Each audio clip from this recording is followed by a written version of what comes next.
Well, after looking at some of these guitars, this is one of the pastor's wife's guitars she used to use.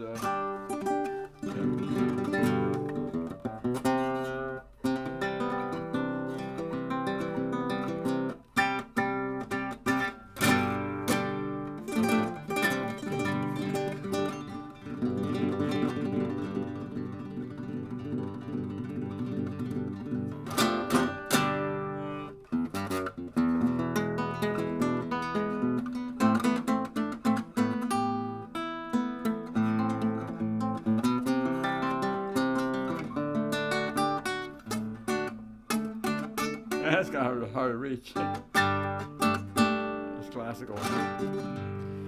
Anyway, so this little guitar, I'll explain it. See, I know my work. She wanted strap buttons. I always use drywall screws, okay, because I'm poor, and I know they work. Also, this used to be one of my old strap buttons, and I just gave it to her. I don't charge. I just do it. She wanted to be able to wear it because it's a classical guitar. That was one of my strap buttons. Look at that. That's drywall screw. That's what I use. Hey, never gonna come off. See? Drywall screws, right? That's one of my fixings. So fixes, as they say. So that's then she came across the carving. She must have gotten into some money. She does paint. She has award-winning paintings in New York. But that is a nice guitar. It really is. It's dark spruce, or at least that's the look of it. But it's very nice. I don't know who makes this. Oh, no wonder. It's Ibanez. I don't know if you can see that in there. Let me see if I can get a flashlight. All right. Ibanez. Can you see it now? Man, I really don't have equipment for this. Maybe back here more. Yeah, I think you can see it. See it? I'm behind the camera, so I can't really tell. I might have put too much light. There you go. That's Ibanez. So you can say thumbs up to Ibanez. The only two guitar companies and they're both Japanese. Ibanez is Japanese, believe it or not, even though it's got a Spanish name, Ibanez. And that and Yamaha make the finest that I've played. This is a nice gut string guitar, nylon. Look at that bridge. It doesn't have to be that fancy. But, they put this bone here on this side and the other side, so when you tie it, it's not digging into the wood itself. It's actually it's a binding. So a lot of good things to say about these companies, and it's not the United States. You know, it happens to be Japanese.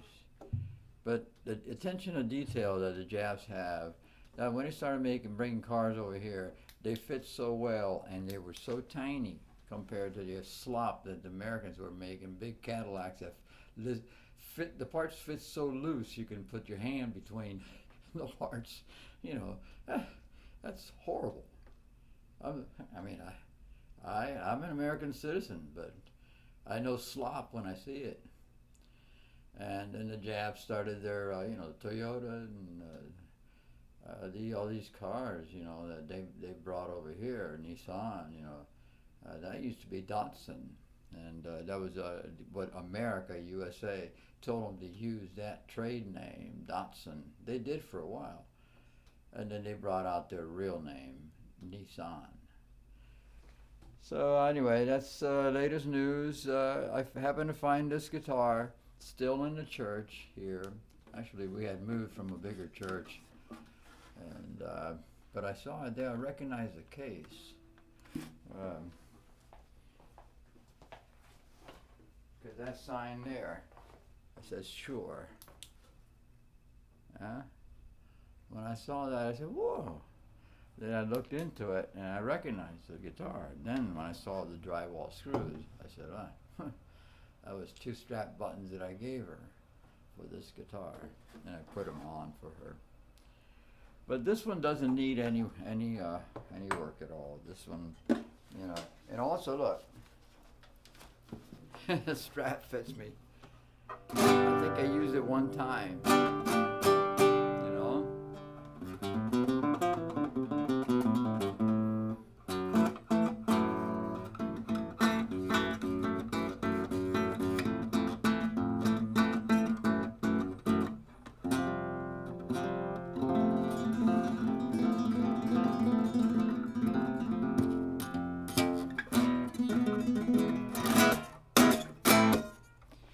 So yeah, and so it looks like I've been working on acoustic guitars. I just kind of forgot that every once in a while, because I don't specialize in acoustics, I had to leave that to my dad. You know, he's a genius on that.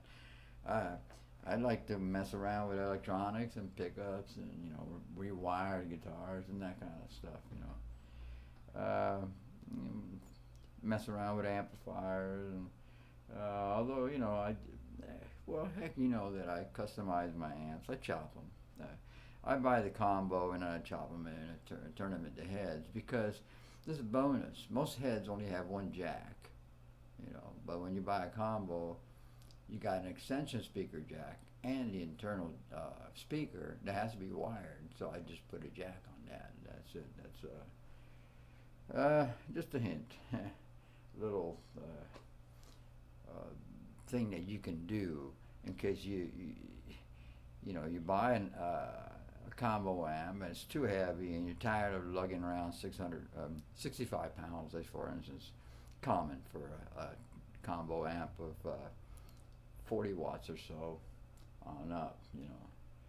So that's what I ran into, and I'm not built muscular or, you know, strong or that. I'm a kind of a shrimp, you know, kind of a frail person, a light touch person, and most artists and craftsmen people that deal with small things tend to be that way. Now, if you're a bricklayer, you're going to be built different. That's what you were meant to be, and you'll have the muscular and the structure to deal with that kind of work. Or a roofer, you know, natural born roofer. But when you're not, when you really deal with little guitars and things and flutes and saxophones and things like that, then you're not built that way, because God didn't intend for you to be doing that kind of work. Society might make you do. I got 2 torn ligaments because I was doing work that I was not designed to do. So always follow your heart. God bless.